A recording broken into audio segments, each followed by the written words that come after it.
how to see your PayPal account number on PayPal website. So the very first thing you want to do is to head over to any of the web browser or the Safari. Once you are in here, you need to head over to the site paypal.com and make sure you are logged into a specific account. It will open up your homepage of PayPal. Now click on this 3 horizontal line at the top left corner and then click on the settings icon.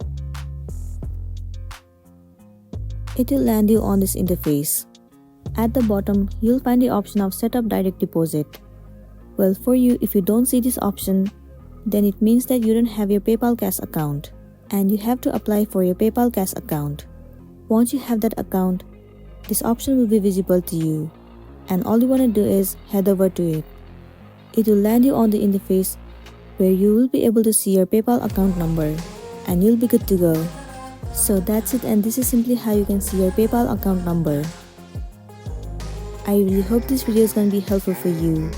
Thank you for watching it till the end.